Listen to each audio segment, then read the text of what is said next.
So I just pressed record and I've just got the fit of the giggles. I think we better just get into it.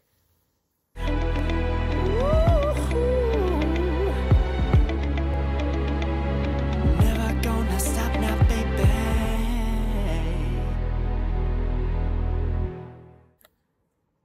Greetings, everyone. Trying to calm down here because I do have the giggles. Okay, I'll try and compose myself. My first coffee of the day.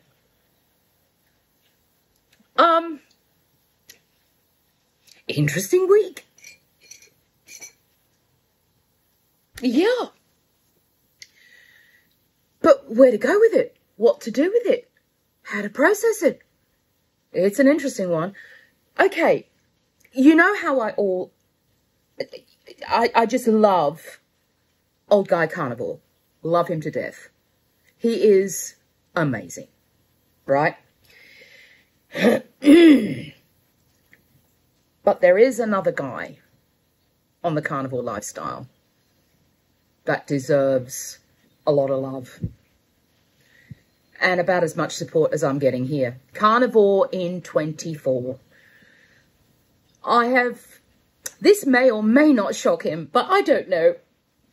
I kind of maybe sort of adopted him as my carnivore brother, kind of. Just a little bit.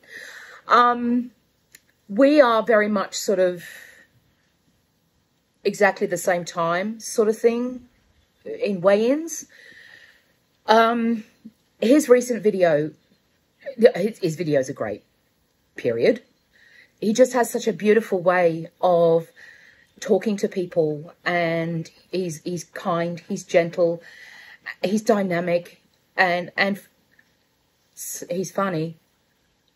The guy's got a sense of humour, which we all know how much I love a good sense of humour.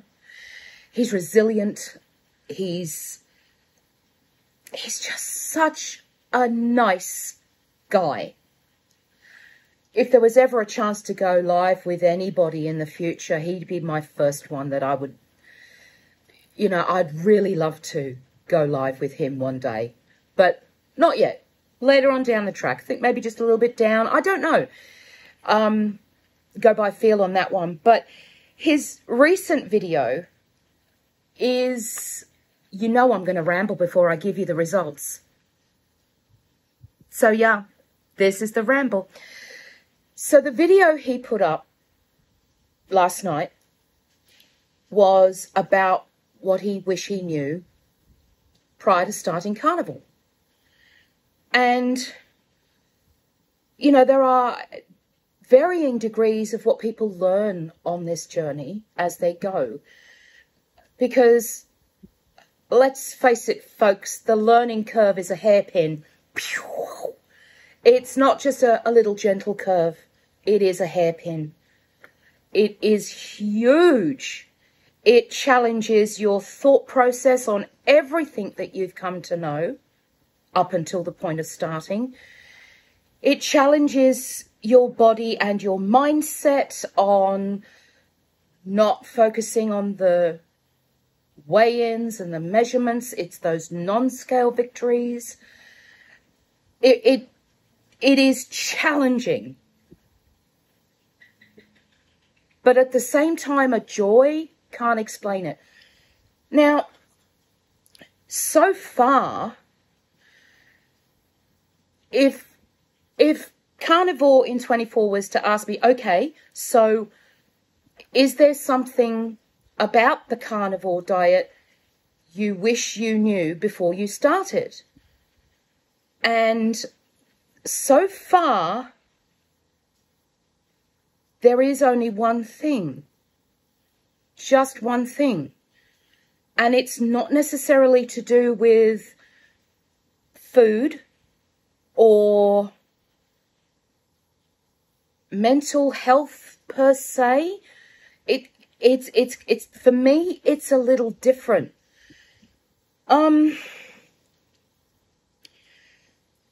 We all know the benefits of being on this carnivore lifestyle.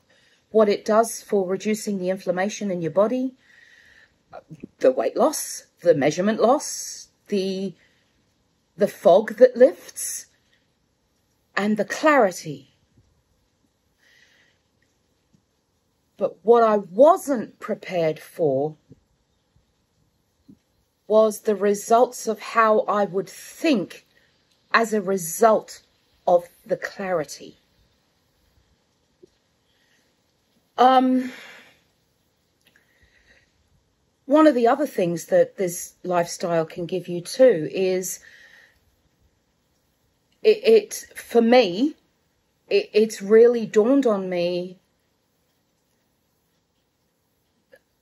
a certain level of self-worth, if that makes any sense. And,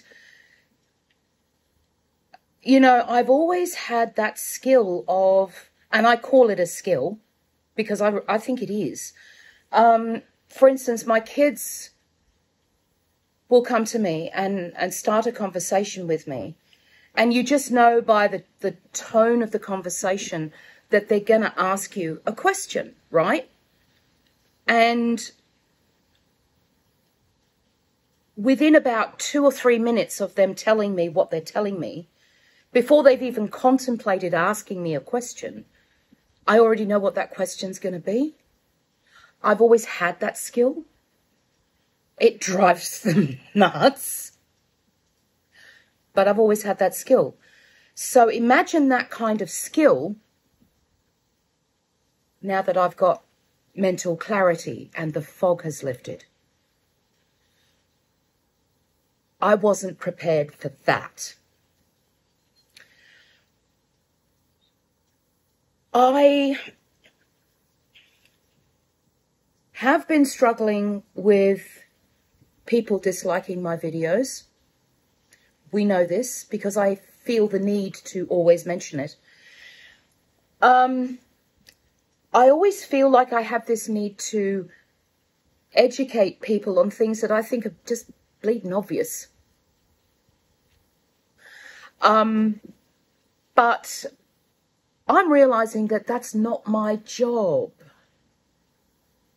Don't recall that being in my, I don't know, job description, if you like.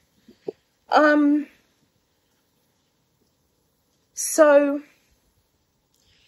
my attitude towards the dislikers, the likers, it's like people are gonna do them, right?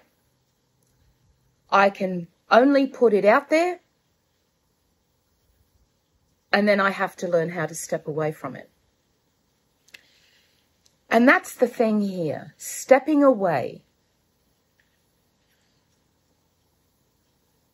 And pushing away and distancing oneself from the unnecessary negative, as we say here in Australia, bull dust. Because I will always admit my own faults. Always. I always will. And that was something else I discussed. I will always admit my own faults.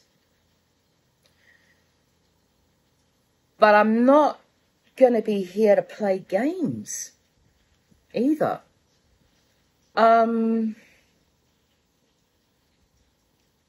It's kind of hard to explain when you have had such poor mental health that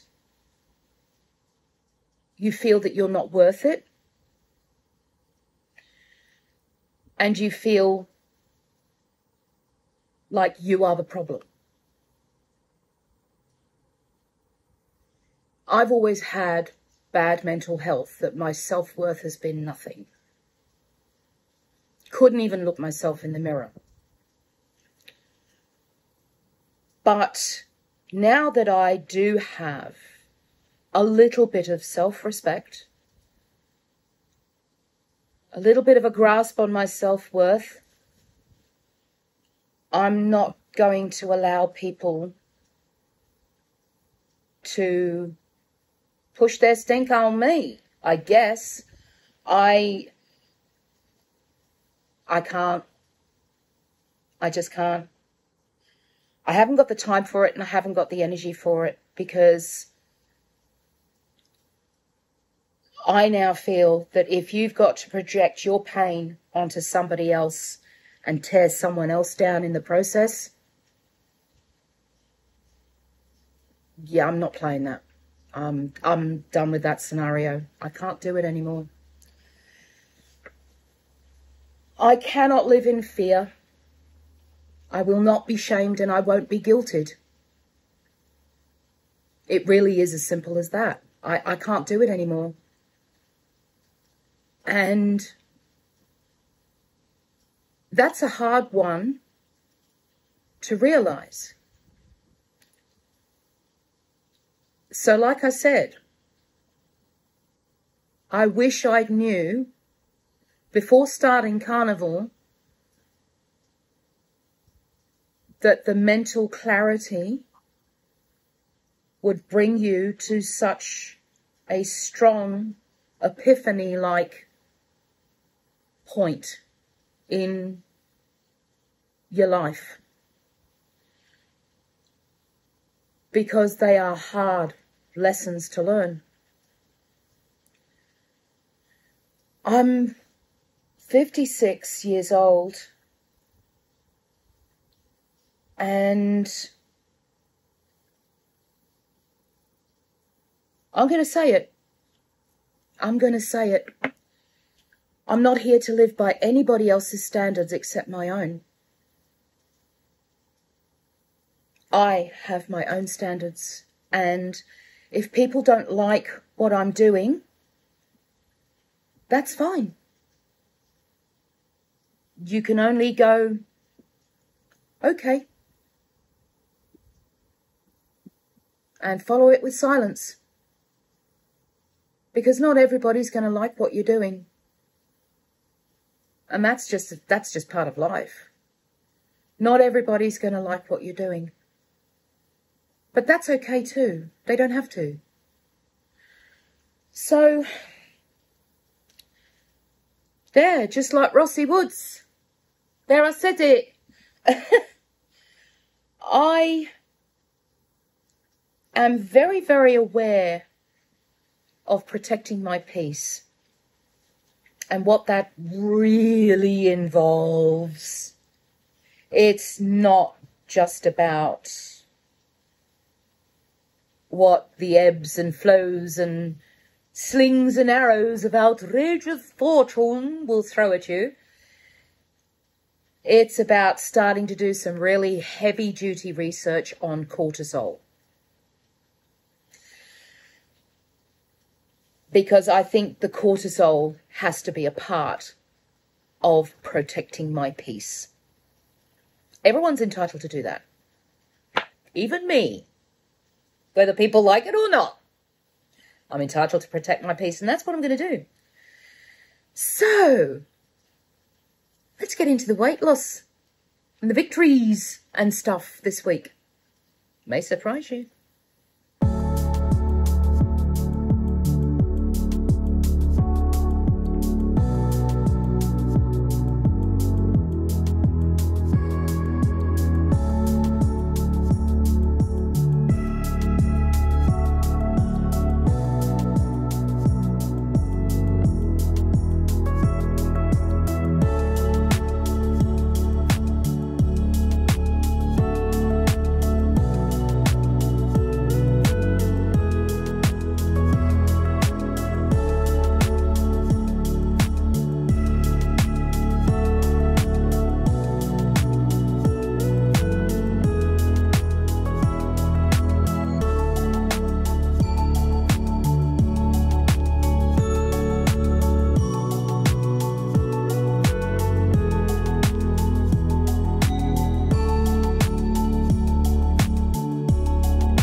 So there you go.